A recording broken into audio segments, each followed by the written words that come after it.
at it again. Rick Saratella here on location, NFL Draft Bible with Chris Canty at the Landon softball charity event.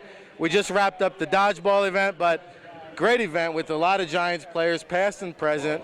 We got the champs versus the current players, and just a great foundation to be here, linked up with the Tom Coughlin J Foundation.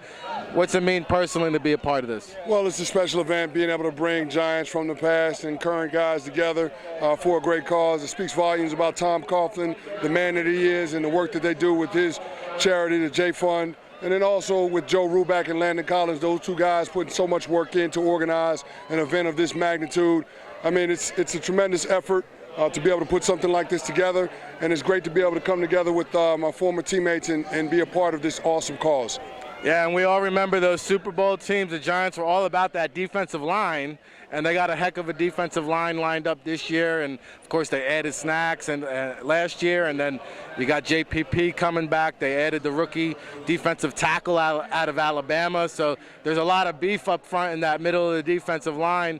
I don't know how familiar you are with the rookie that they brought in, but obviously a need there with Hankins, and something you could speak to about what he should expect his first year in New York. Well, one thing you know about Alabama defensive tackles under Nick Saban, they're typically plug-and-play products. Those guys are excellent run stuffers.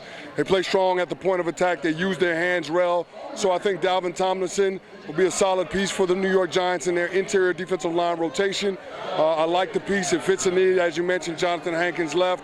So I think there's a lot to be excited about. They added some depth in bringing in Devin Taylor from the Detroit Lions in defensive end, a big guy that looks to play that left end position. Get more of a rotation at the defensive end spot, because JPP and OV played way too many snaps last year.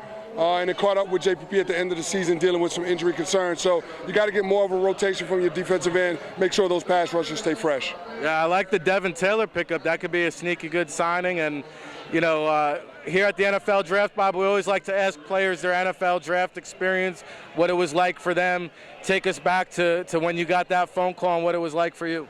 Well, I'll tell you what, it was a little bit disappointing because I didn't go as high as I would have liked to, but it's really not about where you get drafted in this league. It's about what you do with the opportunity once you come in, and you just have to try to make the most of it. And so I think I squeezed as much toothpaste out of the tube as I could, playing 11 years as a fourth-round draft pick and having an opportunity to win a Super Bowl with my hometown New York Giants. So it was a great feeling.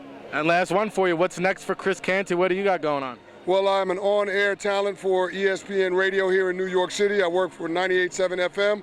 I'm on from 10 a.m. to 1 p.m. on the Han, Humpty, and Canty show, so I'm doing that. We air from 7 to 9 on the MSG network in the evening, so that's what I do. I get to stay around sports, and I get to talk about my favorite team, the New York Giants. This is true, and I'm always listening to you guys. I'm not even kidding, but hey, man, we appreciate your time here in New York, and best of luck to bigger and better things as you continue to do your broadcasting career. Thank you, friend. I appreciate the opportunity to be on NFL Draft Bible.